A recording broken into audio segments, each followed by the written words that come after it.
Bientôt au Bénin, un nouveau président de la République, un nouveau régime, mais les mêmes défis sécuritaires. Quel que soit le président de la République, il se retrouvera face au terrorisme, face à la cybercriminalité, face au trafic de stupéfiants, la libre circulation des personnes et des biens. Sur le plan sécurité intérieure, la paix et la sécurité passeront entre autres par la surveillance des frontières. La surveillance des frontières, c'est tout ce qu'il y a de plus basique, que vous soyez chef de quartier, maire, élu local, c'est la première, je dirais, c'est l'une de vos premières tâches. Il faut plutôt penser à la modernisation ou même peut-être même à une version optimum donc, de la question de la surveillance et de la sécurité de nos frontières. La lutte contre la cybercriminalité est un axe d'effort important. Le gouvernement en place mène une lutte implacable contre le phénomène. La police républicaine est fortement mobilisée avec moyens techniques et personnels.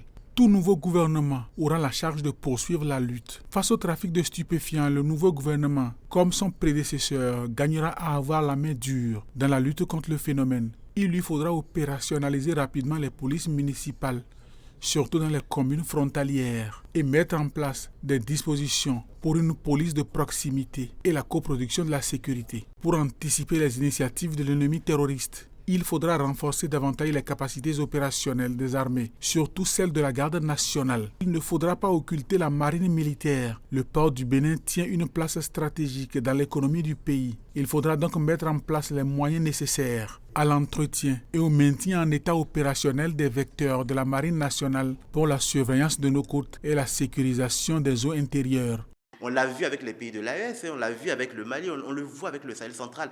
Le tout sécuritaire n'est pas la solution idoine. Il est important que dans notre approche, qu'on se rende compte que le tout sécuritaire et le tout militaire, effectivement, ne font partie que d'une partie de la solution. Et rapidement, l'État doit investir sur la question de l'éducation, de la santé, de l'emploi des jeunes et surtout, je dirais tout simplement d'assurer le rôle qui est le sien, qui est celui sur tout chaque centimètre carré de notre pays, d'être partout, du nord au sud, de l'est à l'ouest. Le développement harmonieux du territoire qui offre à chacun sa chance afin de détourner les jeunes des discours des architectes de la violence et du terrorisme.